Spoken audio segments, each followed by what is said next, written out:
Hi guys. இன்று நாம் பார்க்க இருப்பது வெட்டுவானம் எல்லையம்மன் கோவிலை பற்றி சில தகவல்களை இந்த காணொளியில் பார்ப்போம். இத்திருக்கோயில் வேலூர் மாவட்டம் பள்ளிகொண்டா அடுத்த வெட்டுவானம் என்ற பகுதியில்தான் இத்திருக்கோயில் அமைந்துள்ளன.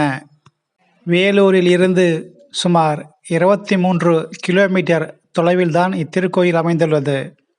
இது சென்னை பெங்களூரு தேசிய நெடுஞ்சாலையில் எதிரவே அமைந்திருப்பது மிகவும் சிறப்பு. இத்திருக்கோயிலில் எழுந்திருப்பது எல்லையம்மன் என்று சொல்லக்கூடிய வெட்டுவானம் எல்லையம்மன் என்று அழைப்பார்கள். மேலும் இத்திருக்கோயிலை வெற்றி தரும் வெட்டுவானம் எல்லையம்மன் என்றும் அழைப்பதும் வழக்கம். மருத்துவர்கள் கைவிட்டோரையும் காத்தருளும் அன்னை வெட்டுவானம் எல்லை அம்மன் என்று சிறப்பு பெயரும் உண்டு. தமிழ்நாட்டில் உள்ள சக்தி வாய்ந்த அம்மன் கோயில்களில் இந்த வெட்டுவானம் எல்லையம்மனும் ஒன்று என்பது குறிப்பிடத்தக்கது. ரேணுகா தேவியின் அம்சமாக தோன்றிய அன்னை என்றும் படவேட்டு அம்மனின் எல்லை தெய்வம் என்றும் இக்கோயிலில் சிறப்பாக வர்ணிக்கப்படுகிறது. ஒவ்வொரு ஆண்டும் ஆடி மாதத்தில் வரும் 7 வெள்ளிக்கிழமைகளிலும் இத்திருக்கோயிலில் சிறப்பான விழாக்கோலம் பூண்டு மிகவும் அருமையாக காட்சியளித்து பக்தர்களின் பரவசத்தில் பூர்த்தியடைய செய்யக்கூடிய இத்திருக்கோயிலுக்கு எண்ணற்ற சிறப்புகளை நாம் சொல்லிக்கொண்டே போகலாம். இந்த ஆலயத்தின் வரலாறை பற்றி ஒரு சிறிய கதையும் உண்டு. அவற்றை பார்ப்போம் வாங்க. ஜமத்கனி என்ற முனிவரும் ரேணுகா தேவியும் இருவரும் கணவன் மனைவியாக வாழ்ந்து வந்தார்கள். ஆக இருவரையும் சிவனாகவும் பார்வதியாகவும் அம்சமாக கருதப்பட்டு வந்தார்கள். இந்த தம்பதியருக்கும் 5 பிள்ளைகள், அதாவது விசுவாரூபன், பரஞ்சோதி மற்றும் பரசுராமன். இவற்றில் பரசுராமன் என்பவன்தான் கடைக்குட்டியாக பிறந்தவர். ரேணுகா தேவி பக்கத்தில் உள்ள ஆற்றங்கரைக்கு சென்று தினமும் தண்ணீர் கொண்டு வருவது வழக்கம். அவ்வாறு ஒரு நாள் ஆற்றங்கரைக்கு சென்று தன் சக்தியை பயன்படுத்தி ஆற்றில் உள்ள மணலை கொண்டு குடம் செய்து அவற்றில் நீர் கொண்டு வந்து ஆசிரமத்திற்கு தருவது வழக்கமாகும். அவ்வாறு செய்து கொண்டிருக்கும் பொழுது ஒரு நாள் அந்த ஆற்றங்கரையில் கந்தர்வன் என்ற ஒருவர் குடித்து கொண்டிருந்தார். அதை ரேணுகா தேவி அவர்கள் தன்னிச்சையாக பார்க்கும் பொழுது தன்னை அறியாமல் அவன் மீது ஒரு வகையான மோகம் கொண்டாள். அதன் பிறகு ரேணுகா தேவி பெற்றிருந்த சக்தி தானாக மறைந்துவிட்டது. அதன் பிறகு அவரால் மீண்டும் தன் சக்தியை பயன்படுத்தி மணலை கொண்டு குடம் செய்ய இயலவில்லை. இதனால் அச்சமுற்ற ரேணுகா தேவி அவர்கள், நான் வெறும் கையோடு ஆசிரமத்திற்கு சென்றால் தன் கணவர் என்னை கொன்று விடுவார் என்று பயந்து எப்படியாவது இந்த குடம் செய்ய முயற்சி செய்தார். ஆனாலும் அவரால் கடைசி வரை மணல் குடம் செய்ய இயலவில்லை. அதன் பிறகு அவர் ஆசிரமத்திற்கு சென்றார். அங்கு ஜெகத் முனிவர் அவர்கள் நீருக்காக காத்து கொண்டிருந்தார்.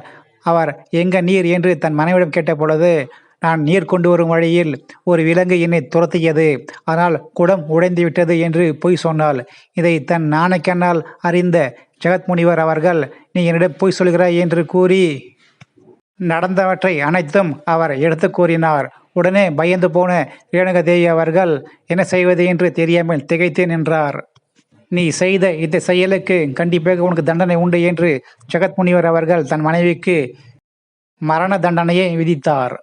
தன் புதல்வர்கள் 5 அழைத்து தன் தாயை கொல்லுமாறு கட்டளையிட்டார். ஆயினும் முதல் 4 பிள்ளைகள் தன் தாயை கொல்வதற்கு சம்மதிக்கவில்லை.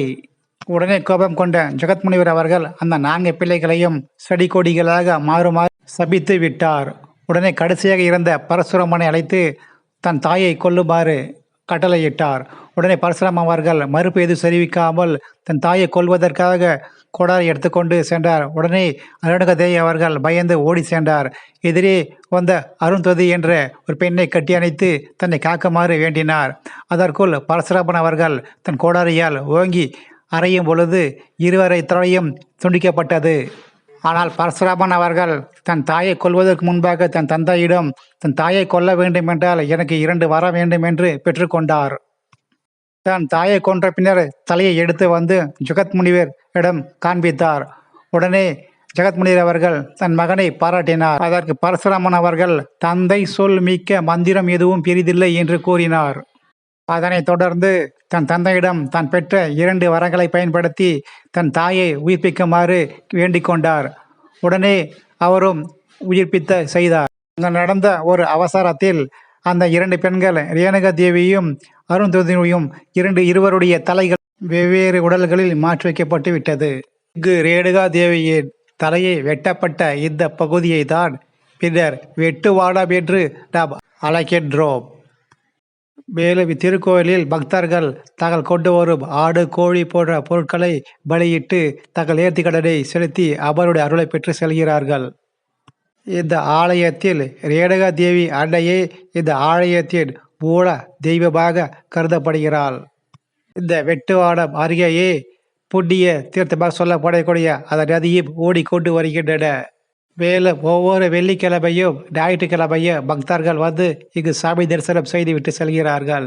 இங்கு கோயிலுக்கு வர அனைத்து வகையிலும் போக்குவரத்து வசதி உள்ளது. இது சென்னை டு பெங்களூர் செல்லும் தேசிய நெடுஞ்சாலையிலே அமைந்திருப்பது சிறப்பு.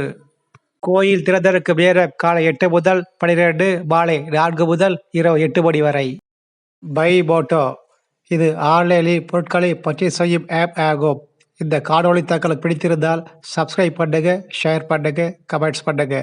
மேலும் இந்த காணொளி மொழிபெயர்க்க கண்ட அனைவருக்கும் நன்றிகள் கோடி.